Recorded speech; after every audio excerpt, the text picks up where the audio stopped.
శ్రీగురుభ్యో నమః. హరి ఓం. శ్రీ మహాగణాధిపతయే నమః. శ్రీ మహాసరస్వత్యై నమః. శ్రీగురుభ్యో నమః. హరి ఓం. యః కర్తా జగతాం భర్తా సంహర్తా మహసాం నిధిః ప్రణమామి తమాదిత్యం బహిరంతస్తమోపహం. ఆదిత్యోర్కో రవిర్భానుర్భాస్కరశ్చ దివాకరః మార్తాండః సవితా హేళి తీక్ష్ణాంశుర్మిహిరో రవిః. పరాభవనామ సంవత్సరం, నూతన యుగాది. ఈ యుగాది సంవత్సరం భక్తి భాస్కర ఛానల్ ప్రేక్షకులకు నూతన సంవత్సర శుభాకాంక్షలు, శుభాభినందనలు. 2026వ సంవత్సరం పరాభవనామ సంవత్సర ఫలితాలు. ఈ పరాభవనామ సంవత్సరం 8వ రాశి ఈ వృశ్చిక రాశి. ఈ వృశ్చిక రాశి పూర్తిగా కష్టదశ చెప్పటానికి వీలు కానటువంటి పరిస్థితి కనపడుతుంది. ఈ రాశి వాళ్ళకి ఇప్పటికీ సరిగా చెప్పాలంటే 6 నెలల నుంచి కూడా పూర్తిగా బాగాలేదు.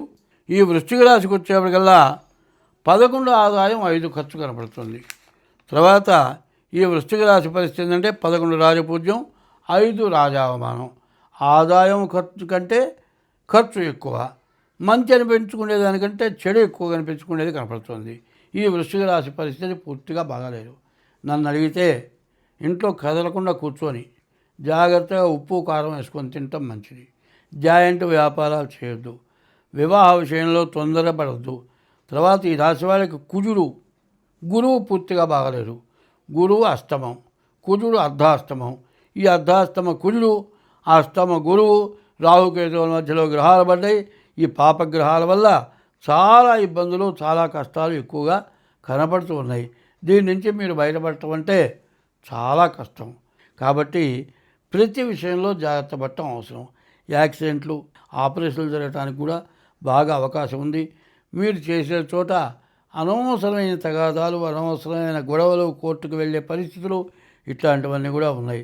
తర్వాత కుజుడు అర్ధాష్టమంలో ఉన్నాడు. ప్రతి ఆడి మనిషి వల్ల కూడా బాగా గొడవలు వచ్చే పరిస్థితి కనపడుతుంది.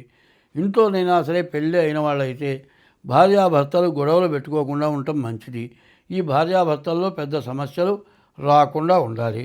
తర్వాత ఏమాత్రం సమస్య వచ్చినా సర్దుకుంటేనే మంచిది. కాదులే ఎట్ట అయితే అట్ట అయిందనుకుంటే కోర్టుకి ఎక్కటం, విడాకులు రాకపోవటం, ఎన్ని సంవత్సరాలైనా పెళ్లి చేసుకుంటానికి కుదరదు, విడాకులు రావు, జీవితం మొత్తం స్పాయిల్ అయిపోతుంది.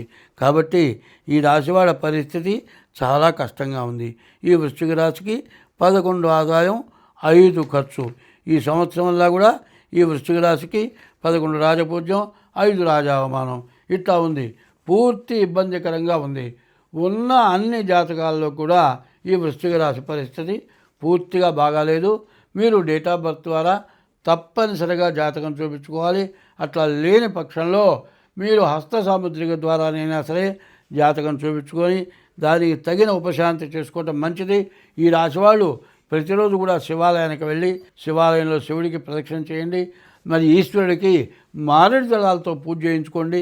బియ్యపు రవ్వ, పంచదార కలిపి చీమలకు వేయండి. మీ జాతకం చూపించుకోండి.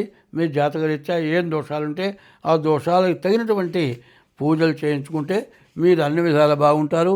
స్వస్తి.